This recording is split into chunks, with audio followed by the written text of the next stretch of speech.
সংবাদে আপনাদের সবাইকে স্বাগত জানাচ্ছি। আমি লাইলা আঞ্জুমান। প্রথমেই রয়েছে সংবাদ শিরোনাম। খালেদা জিয়ার সর্বশেষ যে আপডেট জানালেন ডক্টর জাহিদ। বিজয়ের মাসে মশাল রোড শো শুরু করবে বিএনপি। আত্মসমর্পণের পরেও ফিলিস্তিনিদের গুলি করে হত্যা ইসরায়েলি বাহিনীর। অধিনায়কের ব্যাটে চড়ে সিরিজের সমতায় বাংলাদেশ। প্রিয় দর্শক, এতক্ষণ শুনছিলেন সংবাদ শিরোনাম, এবারে বিস্তারিত। তবে তার আগে বন্ধুরা, অনুরোধ থাকবে এই সংবাদটিতে একটি লাইক দিন। এই চ্যানেলে আপনি নতুন হয়ে থাকলে আমাদের এই সংবাদটি দেখতে দেখতে চ্যানেলটি সাবস্ক্রাইব করে রাখুন। কমেন্ট করে বন্ধুরা আপনার মূল্যবান মতামত জানিয়ে দিন। খালেদা জিয়ার সর্বশেষ যে আপডেট জানালেন ডক্টর জাহিদ। বিএনপি চেয়ারপারসন ও সাবেক প্রধানমন্ত্রী বেগম খালেদা জিয়ার সর্বশেষ শারীরিক অবস্থা জানিয়েছেন তার ব্যক্তিগত চিকিৎসক অধ্যাপক ডক্টর AZM জাহিদ হোসেন।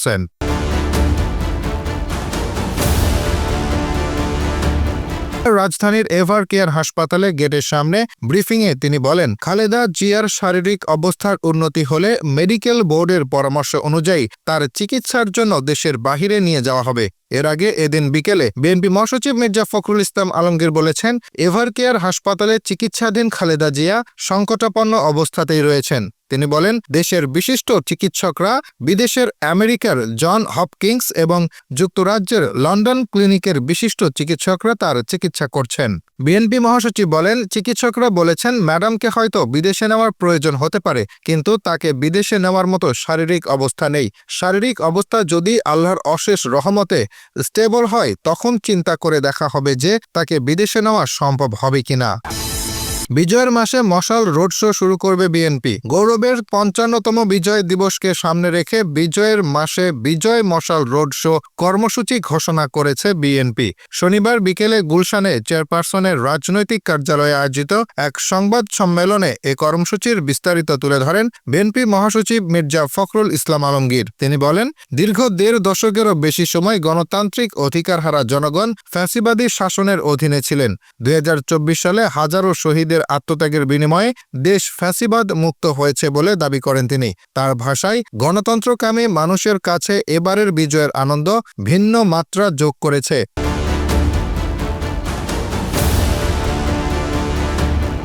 মির্জা ফখরুল জানান, ১ ডিসেম্বর ঐতিহাসিক কালুরঘাট বেতার কেন্দ্র থেকে বিজয় মশাল রোড শো শুরু হবে। স্বাধীনতা ঘোষণার স্মৃতি বিজড়িত এই স্থান থেকেই সারা দেশে বিস্তৃত কর্মসূচির যাত্রা শুরু করবে বিএনপি। প্রতিটি বিভাগে একজন মুক্তিযোদ্ধা ও একজন জুলাই যোদ্ধা মশাল বহন করবেন। রোড শো চলাকালে থাকবে মুক্তিযুদ্ধের স্মৃতি বিজড়িত স্থান পরিদর্শন, জাতীয় সঙ্গীত ও দেশাত্মবোধক গান পরিবেশন, জাসাসের সাংস্কৃতিক অনুষ্ঠান, ডকুমেন্টারি প্রদর্শনী এবং জিয়াউর রহমান, বেগম খালেদা জিয়া ও তারেক রহমানের বক্তব্যের নির্বাচিত অংশ প্রচার। ১৬ ডিসেম্বর ঢাকায় এসে শেষ হবে মশাল যাত্রা। সেদিন মানিক মিয়া এভিনিউতে মহা সমাবেশের মধ্য দিয়ে কর্মসূচির সমাপ্তি ঘটবে। আত্মসমর্পণের পরেও ফিলিস্তিনিদের গুলি করে হত্যা ইসরায়েলি বাহিনীর। দখলকৃত পশ্চিম তীরে ২ ফিলিস্তিনিকে আত্মসমর্পণের পরেও গুলি করে হত্যা করেছে ইসরায়েলি বাহিনী। এমন দৃশ্যের একটি ভিডিও প্রকাশের পর আন্তর্জাতিক মহলে তীব্র নিন্দা তৈরি হয়েছে। ঘটনাটি ফিলিস্তিনি শরণার্থী শিবির জেনিনে ঘটে এবং সাংবাদিকদের সামনে ঘটে বলে জানা গেছে। ইসরায়েলি বিচার মন্ত্রণালয় জানিয়েছে তারা বিষয়টি পর্যালোচনায় নিয়েছে, যদিও দেশটির কট্টর ডানপন্থী নিরাপত্তা মন্ত্রী ইতামার বেন গভির ইতিমধ্যে ঘটনাকে সমর্থন করে বলেছেন সন্ত্রাসীদের মরতে হবে। ভিডিওতে দেখা যায় একটি ভবনের গ্যারেজ ধরনের দরজা ভাঙতে সেনারা একটি যান্ত্রিক ডিগার ব্যবহার করে। এরপর ভিতরে থাকা ২ ব্যক্তি হাত উপরে তুলে হাঁটু গেড়ে আত্মসমর্পণ করে বাইরে বেরিয়ে আসে। তারা শার্ট তুলে দেখায় যে তারা নিরস্ত্র। কয়েকজন বর্ডার পুলিশ সদস্য এগিয়ে এসে তাদের লাথি মারতে থাকে এবং পরে আবার ভবনের ভেতরে ঢোকার নির্দেশ দেয়। কয়েক সেকেন্ড পর যখন ২ জন ভেতরে ঢোকার জন্য হামাগুড়ি দিচ্ছিল, তখন ৫ জন পুলিশ সদস্য একসঙ্গে গুলি চালায় এবং ২ জন ঘটনাস্থলে লুটিয়ে পড়ে। এই ভিডিওতে দেখা প্রকাশ্য হত্যাকাণ্ড ভয়াবহ এবং এটি আরেকটি স্পষ্ট বিচার বহির্ভূত হত্যার ঘটনা।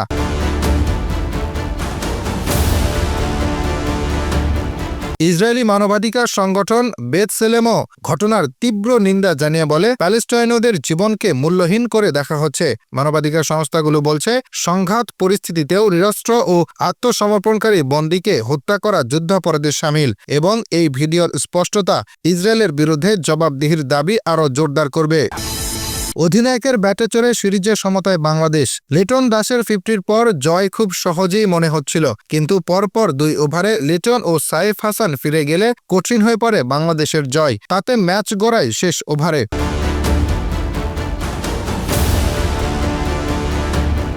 রুদ্ধশ্বাস লড়াইয়ে 4 উইকেটে জিতে 3 ম্যাচ সিরিজে 1-1 সমতায় ফিরেছে বাংলাদেশ। তাতে 2 ডিসেম্বরে তৃতীয় টি-20 রূপ নিল ফাইনালে।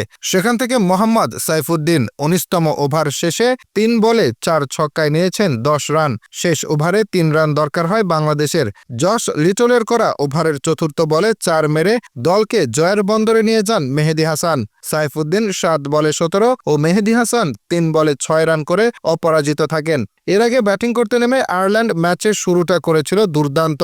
পাওয়ার প্লের 6 ওভারে তুলে ফেলেছিল 1 উইকেটে 75। সেখান থেকে 200 রান খুব কঠিন কিছু ছিল না, কিন্তু পরে দারুণভাবে ঘুরে দাঁড়িয়ে সফরকারীদের ততদূর যেতে দিল না বাংলাদেশ। সংক্ষিপ্ত স্কোর: আয়ারল্যান্ড 20 ওভারে 170 run, 6 wicket. Tucker 41 run, Tector 38 run.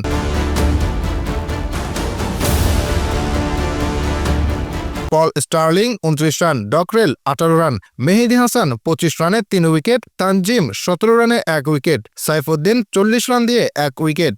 Bangladesh 19 over 4 বলে 174 রানে 6 উইকেট, লিটন 57, পারভেজ 43 রান, সাইফ 22, সাইফুদ্দিন 17 অপরাজিত, জেলানি 28 রানে 2 উইকেট, অ্যাডাইর 36 রানে 2 উইকেট। ফল: বাংলাদেশ 4 উইকেটে জয়ী। সিরিজ 3 ম্যাচ সিরিজে 1-1 সমতা। ম্যান অব দ্য ম্যাচ হয়েছেন লিটন কুমার দাস।